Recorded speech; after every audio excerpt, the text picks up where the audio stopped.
Pourquoi est-il interdit de faire un dessin ou d'écrire sous couverture et pourquoi la buée d'une bouteille est-elle interdite? Ok Myriam, c'est la réponse à votre question.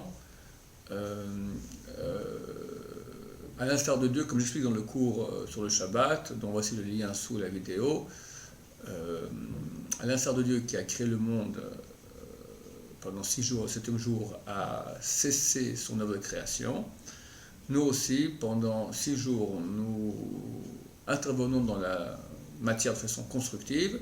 Le 7e jour, toute intervention constructive dans la matière est interdite. Dieu a créé le monde au moyen de 39 interventions constructives dans la matière. Le premier jour, il a créé la matière, ce que les scientifiques appellent le magma. Puis ensuite, pendant les 6 jours, il a agencé cette matière, il a travaillé, il a changé, etc. De 39 types d'interventions différentes. Par rapport à ces 39 types d'interventions, il y a 39 types d'interventions qui nous a interdit à nous à faire pendant le Shabbat. De même que Dieu, pendant le 7e jour, amène la spiritualité, arrête l'intervention dans la matière, nous aussi, on va amener le 7e jour la spiritualité, on ne va pas s'occuper de la matière, on va se débrancher matière et se brancher spiritualité. Parmi les 39 travaux interdits Shabbat, il y a celui d'écrire. C'est une intervention constructive dans la réalité. Il y avait une feuille blanche, j'ai écrit un message, un mot, quelque chose, 2 lettres. Même écrire 2 lettres, déjà, on transgresse l'interdit de la Torah. Il faut savoir que dans les interdits de la Torah, il y a 2 catégories. L'interdit qu'on appelle Doraita, qui sont écrits noir sur blanc dans la Torah. Dans le cas du Shabbat, vous ne ferez aucune melacha le jour du Shabbat. Et il y a ce qu'on appelle les interdits des rabbanan. Les rabbanan, c'est institué par des rabbins. Qui sont les rabbins? C'est pas des il y a eu quelques mitzvot qui ont été institués plus tard durant l'histoire. Il y avait une nécessité de mettre quelques décrets.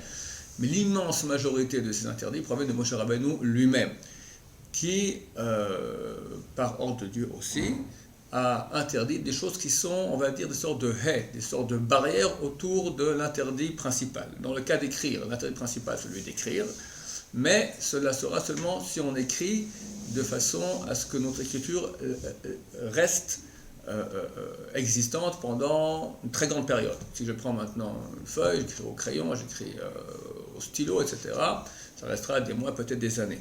Là, on transgresse l'interdit de la Torah, qui est beaucoup plus grave. À l'époque du Temple, si de façon volontaire, s'il y avait 2 témoins qui te disaient « ne fais pas cela, parce que si tu fais cela, tu seras passible de mort », ils disaient « j'en ai rien à faire », ils le faisaient immédiatement, et c'est passible de mort.